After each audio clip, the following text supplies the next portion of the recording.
Mesdames, Messieurs, bonsoir et bienvenue à cette édition de nos informations dont voici la charpente. Les médias traditionnels et les radios ont aujourd'hui de grands concurrents. Les réseaux sociaux, le Salon international du numérique et de la radio l'ont beaucoup stipulé. Vous aurez les détails dans ce journal. L'ONG humanitaire Bénin lutte contre l'enfance malheureuse dans le septentrion. Vous aurez les détails dans cette édition. Et puis, démarrage de la 6e édition du chemin de l'Aigre du ministère international de la puissance de la croix à Parakou. Les détails dans cette édition. La journée du 8 mars, journée internationale de la femme. On en parle toujours avec les femmes de la mission évangélique des affranchis à Parakou. Le compte rendu dans cette édition. L'ONG Bethesda du Bénin fête ses 33 années d'existence. L'hôpital Bethesda de Parakou lui fait 8 ans de vie. Vous aurez le compte rendu dans cette édition.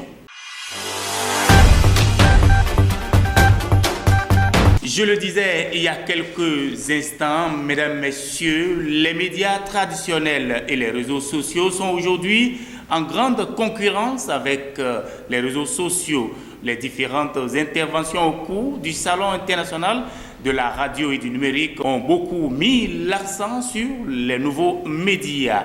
C'est un reportage de Fahaldine Orukomon et Odilon Agossou. C'est au Salon international de la radio et du numérique co-organisé par la Fédération des radios communautaires et assimilées du Bénin FERCAB et l'Office de radiodiffusion et télévision du Bénin ORTB que le président de cette fédération a lancé un appel à l'endroit des radios et des médias traditionnels. Les du Bénin se projettent dans la nouvelle dynamique marquée par l'évolution exponentielle du numérique et de la digitalisation. En effet, qui aujourd'hui, où qu'il soit et quoi qu'il fasse, peut prétendre se passer des nouvelles technologies de l'information et de la communication. Nous sommes donc emballés dans un monde où la radio, tout comme la télévision, n'ont plus le monopole de l'information. Ces médias traditionnels se retrouvent aujourd'hui au carrefour d'une concurrence qui ne dit pas son nom, mais qui se vit aujourd'hui au quotidien à travers les réseaux sociaux. Dans un tel environnement, quel modèle économique à l'ère du numérique? C'est autour de cette question que nous allons nous appesantir afin de trouver des solutions novatrices, à même de permettre à nos organes de presse de continuer par vivre. Et le gouvernement, à travers la haute autorité de l'audiovisuel et de la communication, ne reste pas insensible à cette question. Pour avoir relevé le défi de la mobilisation des participants et de la parfaite organisation de l'événement qui nous réunit ici aujourd'hui.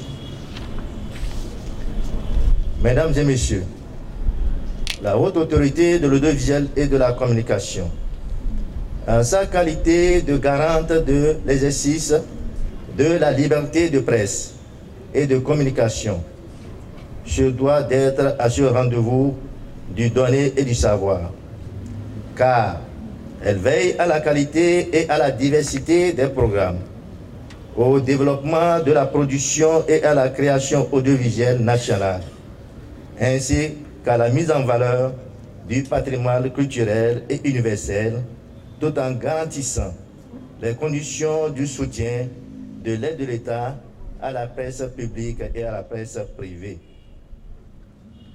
Comprenez donc le bien fondé de la présence. En l'occurrence, la coopération suisse contribue inlassablement dans l'amélioration des conditions de travail. La Suisse a contribué à la structuration et à la gouvernance de certaines radios communautaires. Depuis 2016, à travers le programme Redevabilité, qui est à sa deuxième phase, les appuis aux radios communautaires se font par leur fêtière, la FERCAB. Parmi les services à ses membres, il y a la mise en place d'outils comme la centrale d'achat des équipements, la grille tarifaire unique et la réalisation d'émissions de coproduction thématique pour une interpellation citoyenne des porteurs de responsabilités, et cela surtout au niveau local. Pour la toute première fois aujourd'hui, notre partenaire, la FERCAB, organise cette importante rencontre des acteurs majeurs publics, privés et communautaires de la radio pour valoriser davantage leur contribution au développement dans le contexte de L'ONG humanitaire Bénin lutte contre l'enfance malheureuse dans le septentrion. Gérard Viaro, le directeur exécutif, suivez les images. L'ONG humanitaire Bénin qui travaille dans la lutte contre l'enfance malheureuse, la mobilisation sociale et le droit de l'homme. Le directeur exécutif de l'ONG humanitaire Bénin, Gérard Viaro.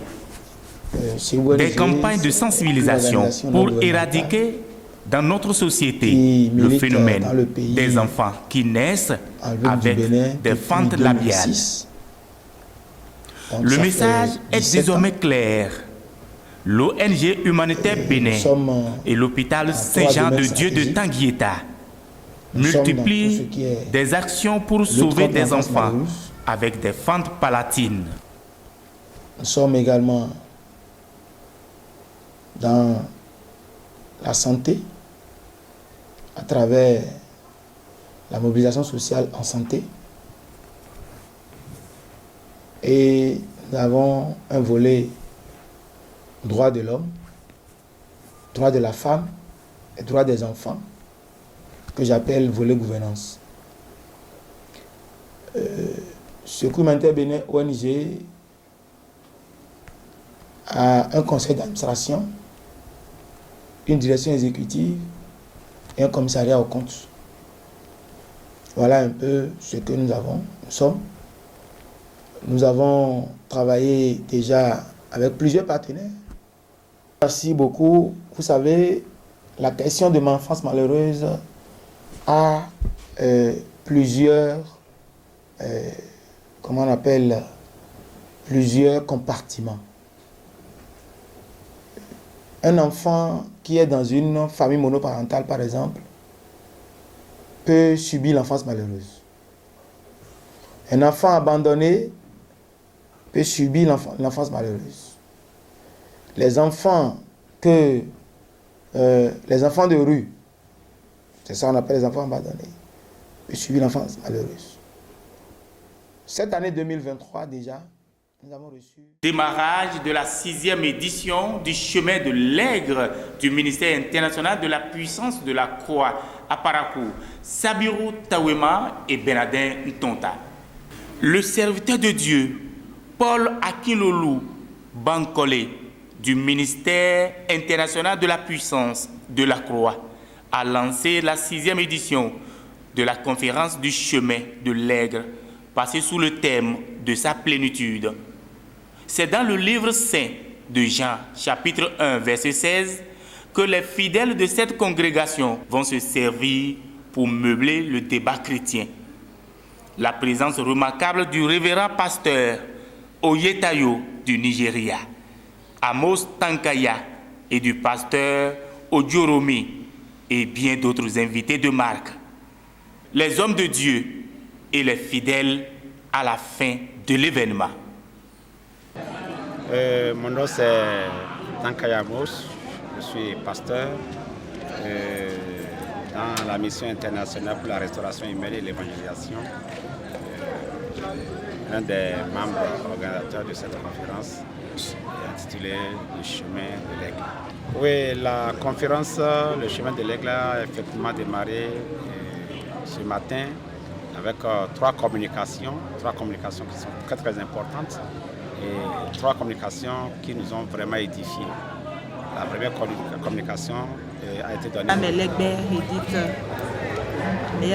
Vraiment, je suis dans la joie cet après-midi parce qu'aujourd'hui, j'ai encore été touchée, j'ai été renouvelée par les messages que j'ai écoutés à travers ce programme. Normalement, je devais être de service, mais à cause du programme, j'ai rédigé une demande pour être présente pour bénéficier des grâces de nos pères. Et nous avons vu vraiment la présence de Dieu se manifester au milieu de son peuple à travers les messages qui sont sortis. Dieu a touché véritablement le cœur de son peuple et cela produirait le changement dans la vie des enfants de Dieu. Les attentes, vraiment, il y a beaucoup de choses encore que Dieu doit faire encore dans ma vie, à me briser. Parce qu'il y a des choses qui sont encore en moi, qui ne devaient pas être. Même à travers ce programme, j'ai commencé par voir qu'il y a déjà des changements déjà. Et Dieu le fera encore davantage. Je m'appelle Akilolo Bankode Paul, je suis le pasteur du ministère international de la puissance et de la croix 6 à Purugera. Le ministère organise une conférence intitulée Le chemin de l'aigle. C'est la 6e édition et avec le thème de sa plénitude. Alors la conférence, c'est pour réveiller le corps de Christ à ses responsabilités. Au cours des 4 jours qui commencent d'aujourd'hui, ça va finir le samedi. Il y a plusieurs thèmes qui seront développés, comme le grand thème, c'est de sa plénitude. Alors nous voulons voir la plénitude de Jésus dans toutes les phases, selon sa grâce, miséricorde, puissance, connaissance et plusieurs paramètres. Nous avons pu inviter les hommes de Dieu depuis le Nigeria. Il y a un homme de Dieu âgé, appelé le révérend S.O. Oyetayo. Et le second aussi, il s'appelle le pasteur Tayo, lui il est venu depuis Akure, les deux sont venus depuis le Nigeria. Mais il y a un pasteur qui est de Parakou ici, le pasteur Amos Tankaya, en dehors de moi et ma femme. Et je suis vraiment ravi de joie, voyant comment le peuple de Dieu se sont levés pour assister à cette conférence. Et si la première jour est telle, ça veut dire que demain et après-demain sera merveilleux. Le prophète Wilfrid Asogba du ministère de la transfiguration de Jésus-Christ, Origigi, en croisade en Côte d'Ivoire. De Dieu vient du Bénin avec le thème « Jésus, mon cas est urgent, suivez ». C'est un prophète puissamment oint pour le salut de l'humanité. Le prophète Wilfrid Asogba du ministère de la transfiguration de Jésus-Christ, Origigi. Son arrivée en Côte d'Ivoire a changé la vie de certaines personnes en quête du Dieu vivant. Avec le thème « Jésus, mon cas est urgent ». Le prophète Wilfrid Asogba est un homme de Dieu spécial, un homme que Dieu utilise puissamment. Après son bref séjour dans la ville de Parakou, avec pour thème « Briser les liens de limitation », le voilà en Côte d'Ivoire, avec des prophéties, des guérisons instantanées, au nom de Jésus-Christ. La vie de Dieu dit que la lumière soit et la lumière fut. Yes. Je commande que ta vie brille au nom de Jésus. Bouge comme ça, bouge comme ça, bouge comme ça.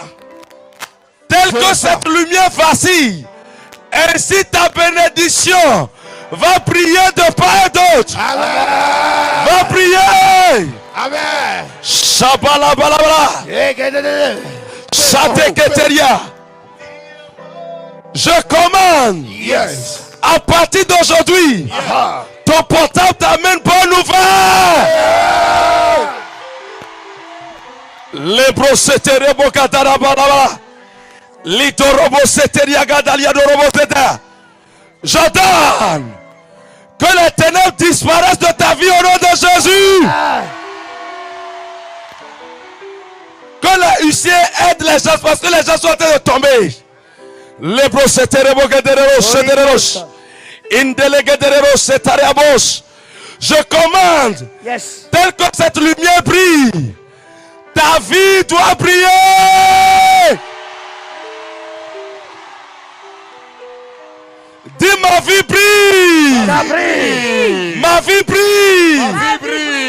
Je vis. Je vis. Et je brille. Et je brille. Je règne. Je règne. Je domine. Je domine. Priez.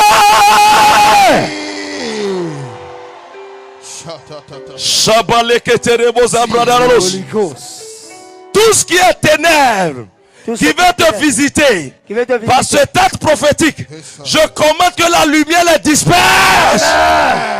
La journée du 8 mars, journée internationale de la femme, on en parle toujours avec les femmes de la mission évangélique des affranchis de Parakou, Lazare Taillan et Benadin Ntonta. La journée internationale de la femme est célébrée tous les 8 mars de chaque année. Les femmes de la mission évangélique des affranchis ont célébré cette édition avec Jésus. Femme, il y a de l'espoir pour toi. C'est le thème autour duquel les femmes de la mission évangélique des affranchis ont réellement affranchi le monde et ont impacté plus d'un dans la célébration. C'est le livre saint des Actes des Apôtres de Luc au chapitre 7, versets 11 à 13, qui a nourri leur esprit. Les femmes ont le droit à la santé, à l'éducation, à l'épanouissement, au bien-être social et au développement personnel dans la société. Les femmes de cette communauté chrétienne ont fait un pas en avant. La présidente des femmes de la mission évangélique des affranchis, Irène Agossou, dit toute sa gratitude à la communauté chrétienne qu'elle dirige, en même temps apprécie l'événement. Madame Kataria Irène, je suis de l'église Méa Parakou et je suis membre du département Borgou Alibori de la paroisse. Aujourd'hui, nous sommes en train de célébrer les femmes de notre église, dont nous avons décrété une journée internationale pour les femmes de la MEA, toutes les femmes de la MEA. Donc nous sommes en réjouissance. Donc pour cette journée, l'Éternel nous a dit, femme, il y a de l'espoir pour toi, c'est vrai. On nous dit dans toutes nos difficultés, tout ce que nous allons eu, que nous ayons l'assurance confiante que Christ qui est avec nous nous sauvera certainement des douleurs, des souffrances. Il va nous faire traverser et la victoire serait à nous. Donc par ces paroles, on a été très contente, réconfortée par notre Seigneur et savoir que l'Éternel est avec nous, il est dans la barque et nous ne trébucherons jamais au nom de Jésus. Merci Seigneur pour sa bonté qui a été sur toute l'église, toutes les femmes de la MEA du nord au sud, de l'est à l'ouest. Nous rendons grâce à l'Éternel en ces jours d'aujourd'hui que l'Éternel a permis et nos devanciers ont décrété pour toutes les femmes de la MEA la fête des femmes. Amen. Nous remercions le Seigneur pour sa bonté. Merci beaucoup. NG Bethesda du Bénin fête ses 33 années d'existence. L'hôpital Bethesda de Parakou, lui, fait 8 ans de vie. Suivez les images. 33 ans de vie de l'ONG Bethesda au Bénin. 8 ans d'existence de l'hôpital Bethesda de Parakou. Le directeur ophtalmologiste Oscar Adebayo, médecin-chef de l'hôpital Bethesda de Parakou. L'hôpital Bethesda Parakou-Tibona a été créé le 2 mars. Donc ça fait 8 ans, le 2 mars passé, que cet hôpital est ici. Et nous avons fait différentes activités et nous ferons d'autres aussi. Les activités que nous avons déjà faites, c'est de rendre visite à certaines églises parce que l'hôpital est la propriété de certaines églises évangéliques et protestantes du Bénin. Et ce sont ces églises qui ont été inspirées, les hommes de Dieu de ce temps qui ont été inspirés, il y a de cela 33 ans pour créer l'ONG Bethesda. Et l'ONG Bethesda a été créée dans les années 90 où tout était difficile au Bénin. Souvenez-vous, la crise économique où manger, trouver même un seul repas par jour était difficile. Se soigner était difficile, se loger était difficile. Répondre aux besoins fondamentaux de l'homme était difficile. C'était en ce moment que ces hommes ont eu l'inspiration de faire quelque chose pour venir en appui à la population. Et donc, aujourd'hui, 19 février passé, nous avons fêté les 33 ans de l'ONG Bethesda et le 2 mars passé, les 8 ans de l'hôpital.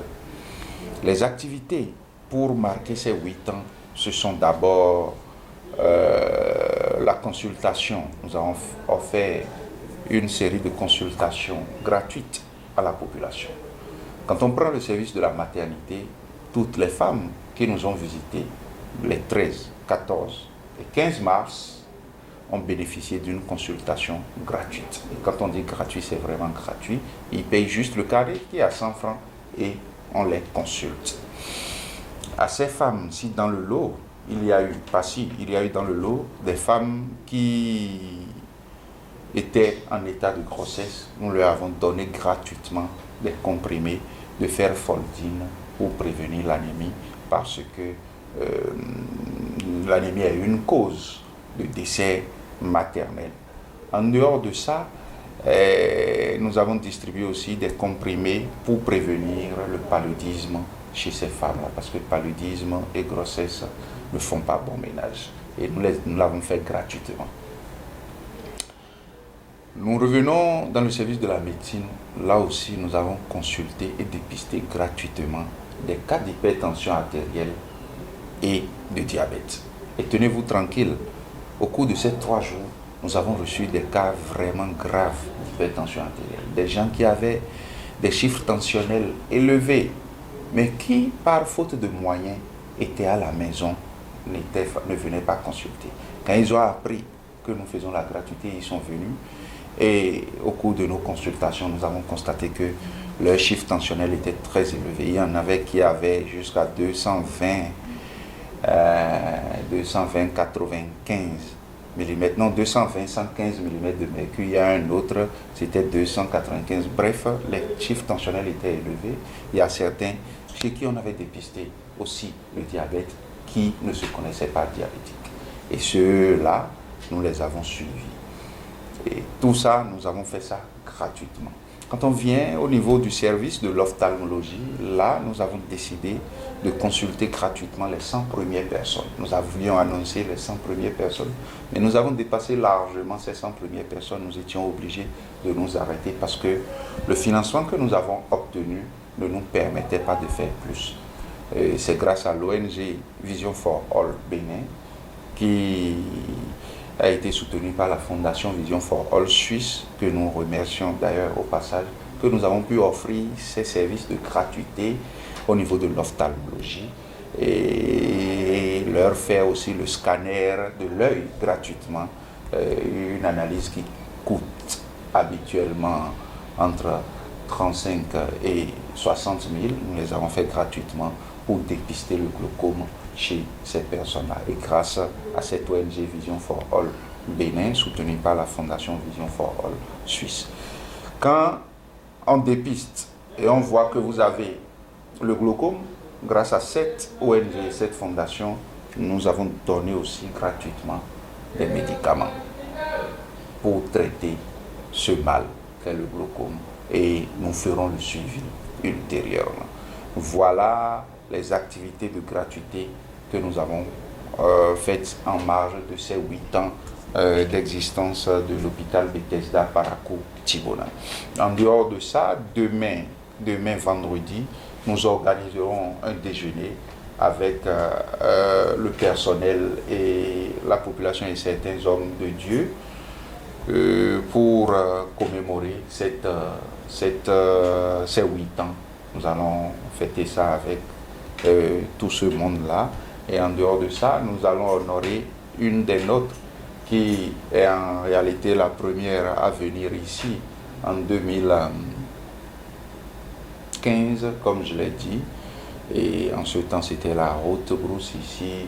Elle s'est installée avec toute son équipe. C'était la sœur Héloïse Clédio.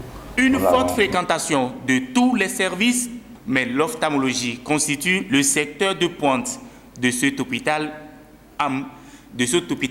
équipé en matériel moderne. Les services représentés, l'ophtalmologie, la maternité, la médecine et l'administration.